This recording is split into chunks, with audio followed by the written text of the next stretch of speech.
স্তব্ধ করে দিচ্ছেন। আজকে কণ্ঠ স্তব্ধ করে দেওয়ার জন্য, আজকে মুসলমানদের কণ্ঠ দেবে যাওয়ার কারণে, আজকে মুসলমানদের শির উঁচু করে না দাঁড়ানোর কারণে বিশ্ব বলেন সিরিয়া ফিলিস্তিন এরকম করে সারা পৃথিবীতে মার খাচ্ছে, কারণ একটাই, কণ্ঠকে স্তব্ধ করে দেওয়ার কারণ, ঠিক কিনা? এই কণ্ঠকে শেষ করে দেওয়া যাবে না। আল্লাহ বলছেন রব্বাকা ফাকাব্বির, তোমার রবের ঘোষণা উচ্চ স্বরে দাও। তোমার রব যে কথা বলেছে, কাউকে ভয় করবে না, কারো রক্তচক্ষু ভয় করবে না, ভয় করবে একজনকে। তিনি কে? আর একটু জিজ্ঞাসা বলেন, তিনি কে? আমাদের কোনো ভয় আছে?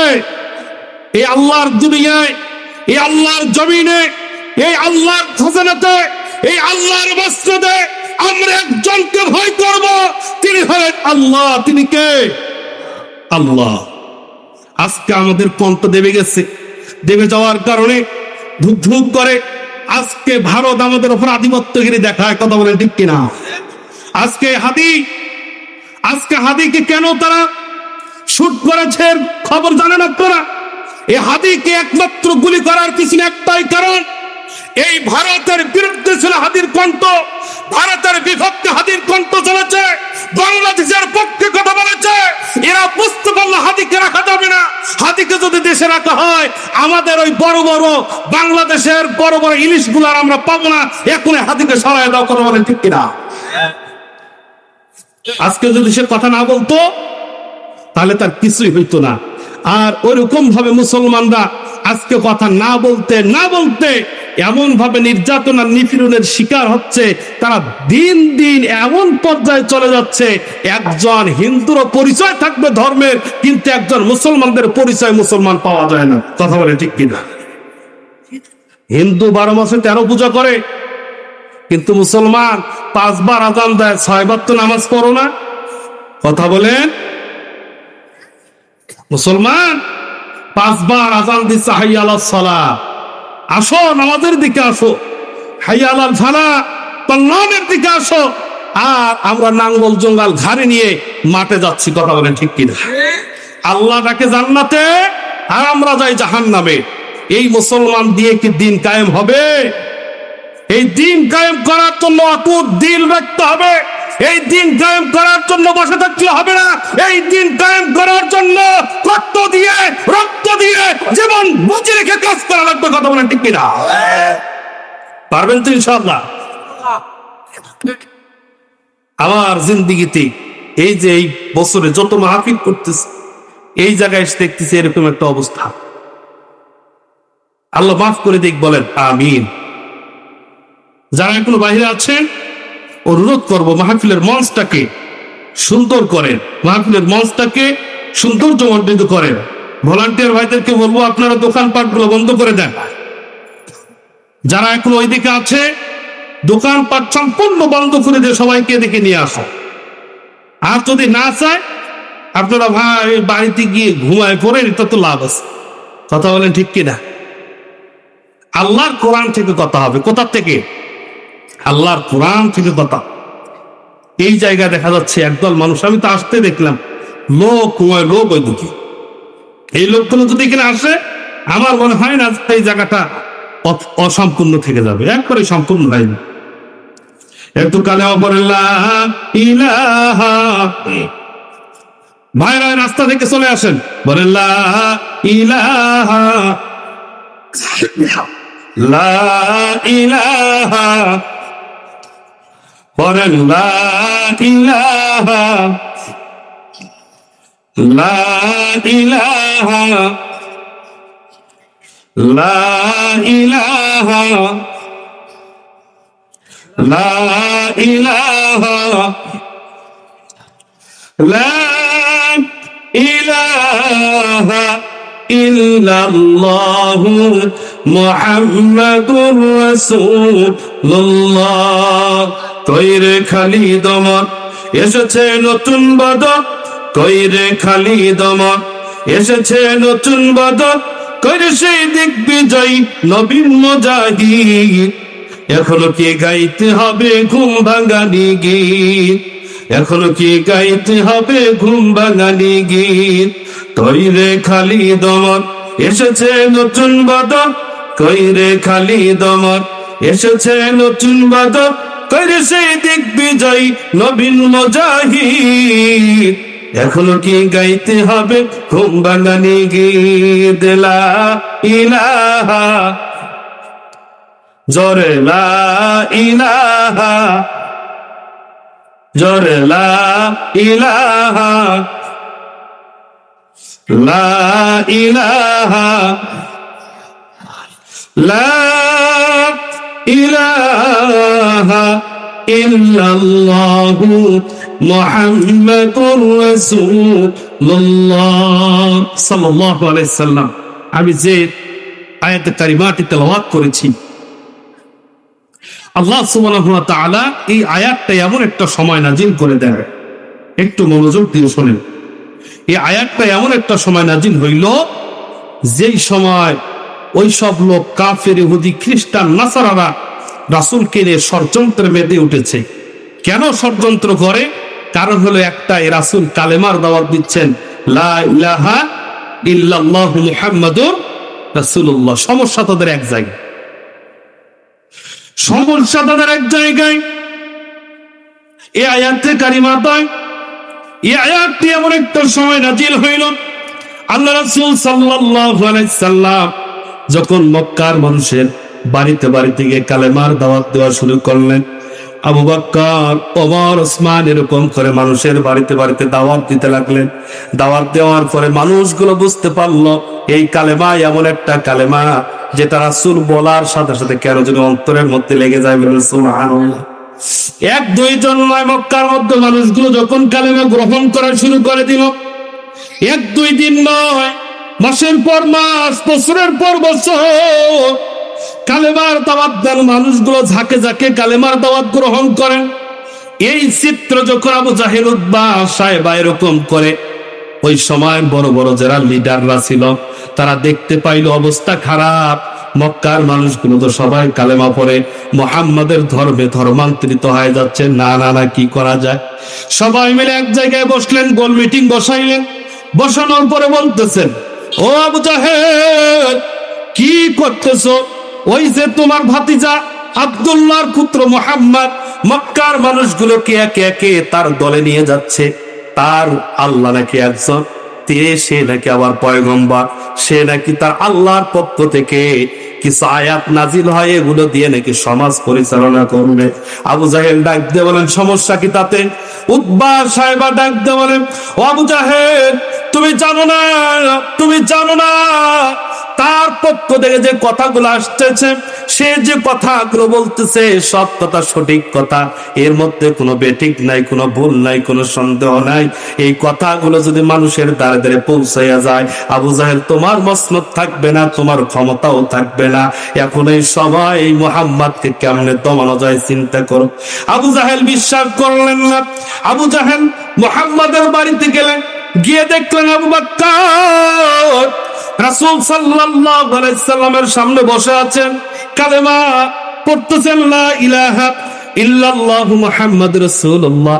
এরকম করে আব্দুর রহমান বিন আউফ, এরকম করে যত সাহাবা ছিল ৮-১০ জন সাহাবা সবাই মিলে কালেমা পড়তেছেন।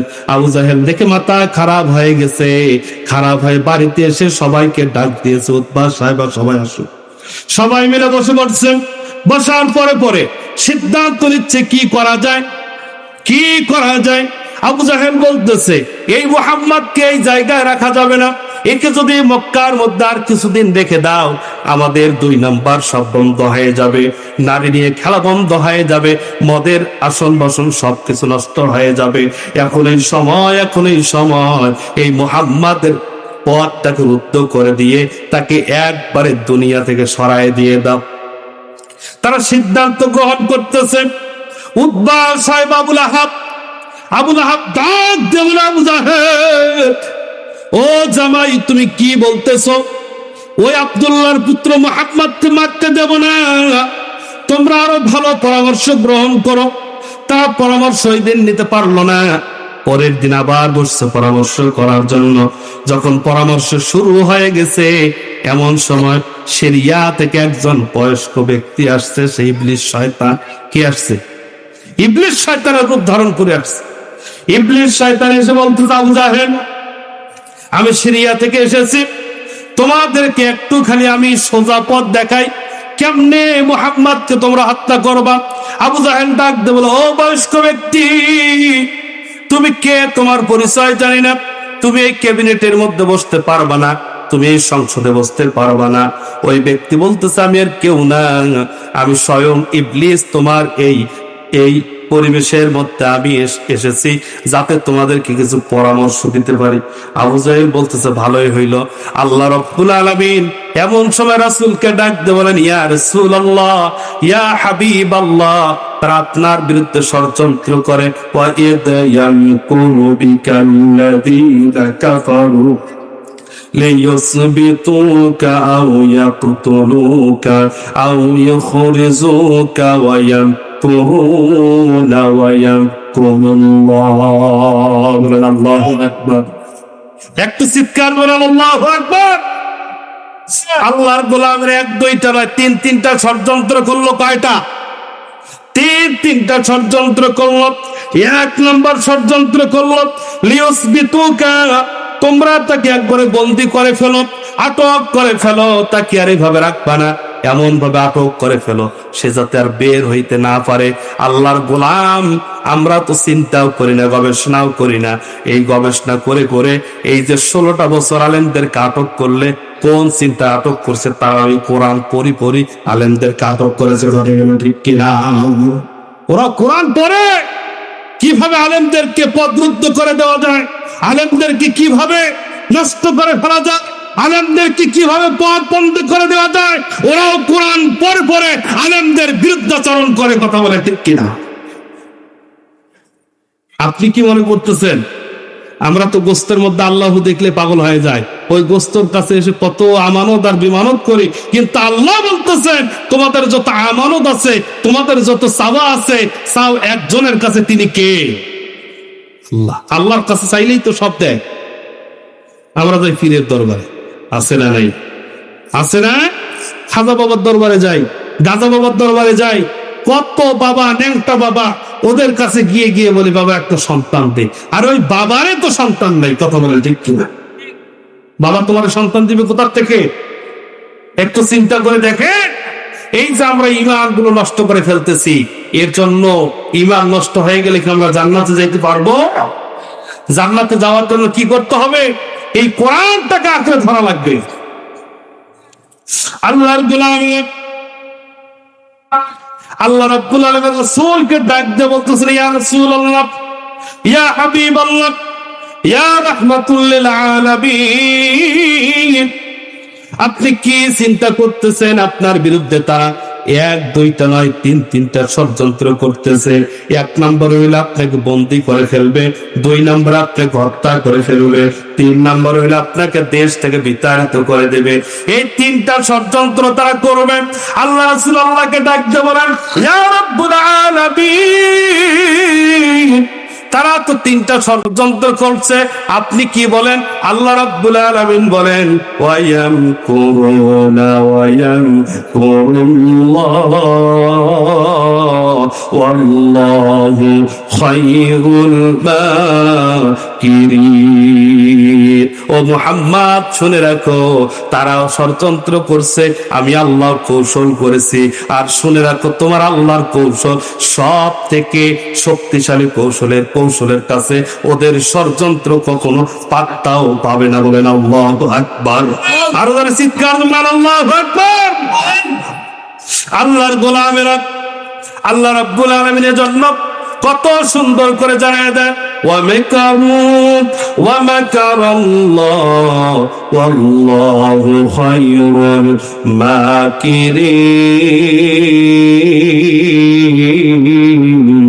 মাকিরিন।